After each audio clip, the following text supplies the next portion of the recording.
कुमार जी, जिनकी लीडरशिप में कार्यक्रम हो रहा है, हमारे मंडल अध्यक्ष प्रमोद बघेल जी, और जिनके मार्गदर्शन में चलते हुए प्रमोद जी आज इस स्तर पर पहुंचे हैं, ऐसे पूर्व मंडल अध्यक्ष कुलदीप शर्मा जी, गौतम जी, सुब्रजीत गौतम जी, हमारे जिले की जिला उपाध्यक्षा समके सिद्धू जी, हमारे आईटी सेल के प्रभात जी, हमारा मंच संचालन कर रहे विनोद जी, जो अपने विद्यार्थी काल से ही संगठन से जुड़े हुए हैं, और यहाँ पर बैठे हुए मेरे सभी इस क्षेत्र के प्रबुद्ध नागरिक बंधुओं, भाइयों, बहनों, माननीय प्रधानमंत्री जी का ने एक आह्वान किया है। हमारे कार्यालय मंत्री रामप्रकाश शुक्ला जी और प्रधानमंत्री जी ने कहा है कि जन्मदिन केक काट करके नहीं बनाना, जन्मदिन एयर कंडीशन में बैठ करके नहीं बनाना। अगर आप मेरा जन्मदिन बनाना चाहते हो तो समाज के हर वर्ग में, हर क्षेत्र में जाकर के समाज की सेवा करो और वही मेरा जन्मदिन मानो। मैं उसी को स्वीकार करूंगा जिसमें मेरे देश की 135 करोड़ जनता के पास तक आप पहुंचो, उनके दुख दर्द को देखो और उनके दुख दर्द को दूर करने के लिए उनके सहभागी बनो, उनके साथ कंधे से कंधा मिलाकर खड़े हो। ऐसे देश के प्रधानमंत्री हमारा नेतृत्व कर रहे हैं जिनको निश्चित तौर पर हिंदुस्तान के हर गरीब से गरीब व्यक्ति की भी चिंता है, हर व्यक्ति की चिंता है कि जिसकी हम उसके आंखों के आंसुओं को रोक पाए। इसी कड़ी के अंदर भारतीय जनता पार्टी संगम बिहार वार्ड 77 की टीम ने मास्क वितरण कार्यक्रम कर रखा, जिसका मास्क, जिनके पास मास्क नहीं थे उन सबको मास्क बांटे गए। वृक्षारोपण का कार्यक्रम कल हुआ। आज चश्मे वितरण समारोह हो रहा है। इसके आगे भी जो अपाहिज लोग हैं, अपने भाई बहन हैं, उनको अंग देने का, इसके अलावा आगे सफाई व्यवस्था का, किसी दिन हम पूरे इलाके की सफाई की में लगेंगे। इसी तरीके से जो तरह तरह के कार्यक्रम होते रहेंगे और ये सब कार्यक्रम हमारे बीच में से रहने वाले कोई ना कोई श्रद्धालु जो अपनी नेक कमाई में से कुछ ना कुछ खर्च करते हैं, उनके माध्यम से हो रहे हैं।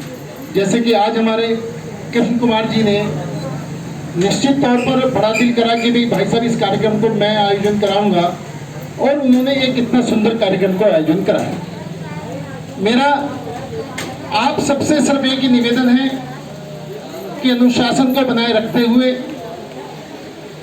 सोशल डिस्टेंस का ध्यान रखते हुए, मास्क को लगाते हुए हम इस कार्यक्रम को सफल बनाएं। और मैं तो साधुवाद देना चाहता हूं संस्कृति एवाई सेंटर, जो वेणु एवाई इंस्टीट्यूट, इन्हों को भी मैं बहुत बहुत बधाई और साधुवाद देना चाहता हूं कि इन्होंने इस कार्यक्रम में आकर के हमको सहयोग दिया। और निश्चित तौर पर बिना ऐसे लोगों के सहयोग के कार्यक्रम संपन्न नहीं हो पाते। हमारे बीच में भूपेंद्र कराड़ जी, जो प्रधानमंत्री की जन योजनाएं हैं उनके हमारे जिले के महामंत्री हैं, वो हमारे बीच में आए, उनका फिर स्वागत और अभिनंदन करते हैं। हमारे बीच में विजय जी, जो भाजपा के बहुत वरिष्ठ कार्यकर्ता हैं, हमारे बीच में आए हैं, उनका भी हम स्वागत और अभिनंदन करते हैं। तो भारतीय जनता पार्टी हमेशा उसका प्रयास ये रहता है कि देश के आखिरी व्यक्ति तक हम किस तरीके से पहुंचे, उनके दुख दर्द को किस तरीके से दूर करें। इस कड़ी में भाजपा के कार्यकर्ता लगे रहते हैं। और आपने एक बात और जरूर देखी होगी राजनीतिक दल के लोग, बाकी राजनीतिक दल के लोग सिर्फ और सिर्फ राजनीति करने के लिए, वोट मांगने के लिए आपके बीच में आते हैं। भारतीय जनता पार्टी एक ऐसी पार्टी है जो समय समय पर हर साल कोई ना कोई सेवा का कार्य करके आपके बीच में सेवा भाव से आपके बीच में आती है, और निश्चित तौर पर उसका प्रयास होता है कि हम अपने क्षेत्र के साथियों के साथ, भाइयों के साथ किस तरीके से कंधा कंधा मिला करके हम उनके साथ चल सकते हैं। तो आप सब का सहयोग, आप सबका समय, कीमती समय आपने यहाँ दिया।